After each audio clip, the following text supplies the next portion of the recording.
আসসালামু আলাইকুম, শখের রান্নাঘর পেজে সবাইকে স্বাগতম। আজকে আমি নিয়ে এসেছি মজাদার একটা নাস্তার আইটেম, বিকেলের নাস্তা থেকে শুরু করে বাচ্চাদের সকালের টিফিনের আইটেম।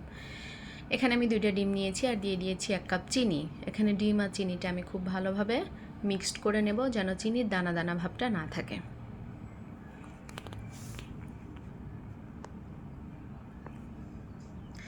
আমার কিন্তু চিনি আর ডিমটা মিক্সড করা কমপ্লিট, দেখতে পাচ্ছেন। এ পর্যায়ে আমি দিয়ে দেব গুঁড়ো দুধ। এখানে আমি 1/2 কাপ গুঁড়ো দুধ ব্যবহার করছি।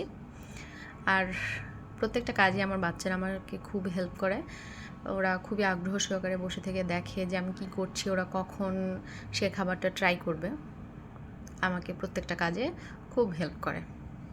তো যাই হোক, এখানে আমি গুঁড়ো দুধটাও খুব ভালোভাবে মিক্সড করে নিয়েছি। আর এখানে আমি দিয়ে দিচ্ছি 1.5 চামচের মতো বেকিং পাউডার।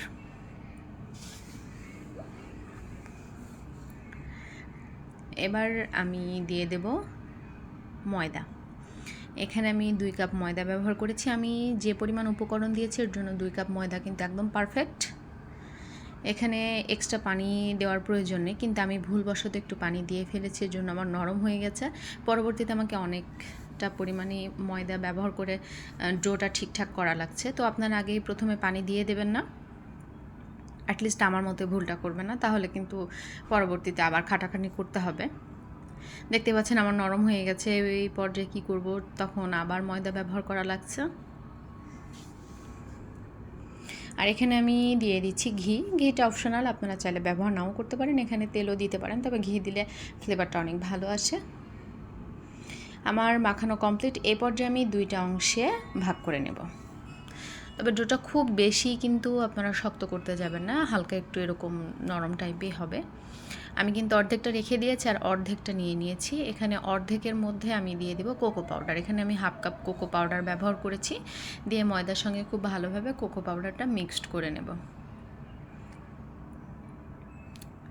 এ পর্যায়ে আমি কোকো পাউডারের যে ময়দার সঙ্গে মিক্সড করেছি আর সাদা যে ময়দার ডোটা মাখিয়ে অর্ধেকটা রেখে দিয়েছি, এটা আমি রুটির মতো করে বেলে নেব।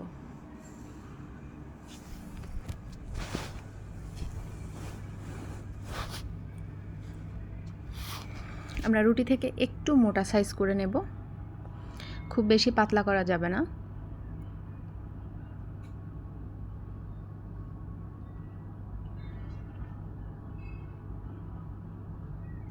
আর ময়দাটা মাখিয়ে কিন্তু কমপক্ষে 20 মিনিট আপনারা রেস্টে রেখে দেবেন, তাহলে কিন্তু আরও বেশি ভালো হবে রেসিপিটা। এখানে আমি দেখিয়ে দিচ্ছি আমি রুটির মোটাটা কেমন করেছি।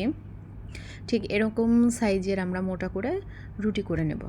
এ পর্যায়ে আমি এই কোকো পাউডার মিক্সড করা ময়দাটাও দিয়ে রুটি বেলে নেব।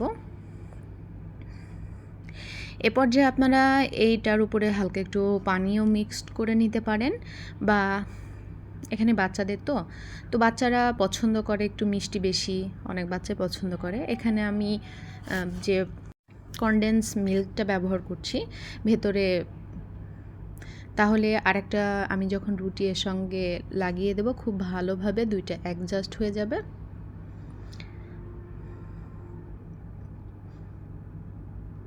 দেখতে পাচ্ছেন আমি 2টা কিন্তু একসাথে জোড়া দিয়ে দিয়েছি।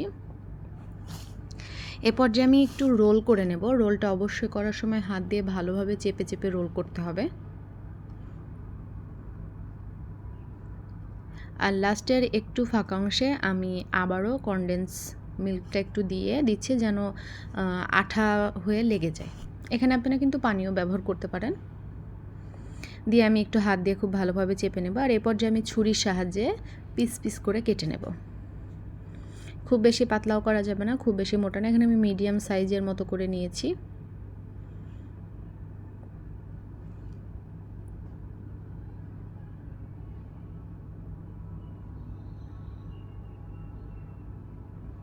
ঠিক এভাবে আমি সবগুলো কেটে নিচ্ছি। আমি সেম প্রসেসেই 2টা 4টা রুটি তৈরি করে এভাবে বানিয়ে নেব।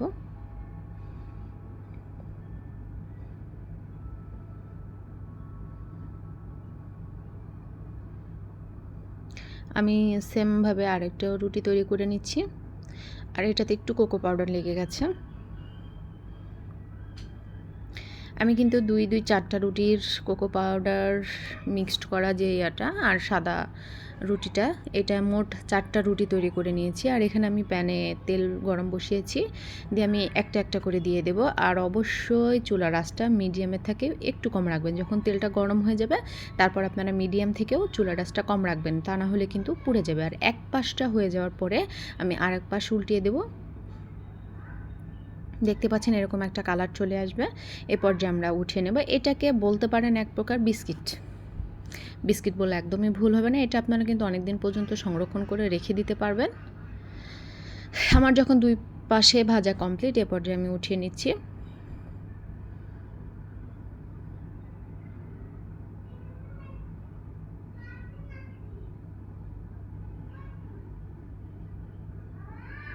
আমার কিন্তু বানানো একদম কমপ্লিট, দেখতে পাচ্ছেন। আশা করি আপনারা সবাই ট্রাই করবেন, ভালো লাগলে আমাকে কমেন্ট করে জানাবেন। আর আমার চ্যানেলে অবশ্যই লাইক সাবস্ক্রাইব করে দেবেন। সবাইকে থ্যাংক ইউ।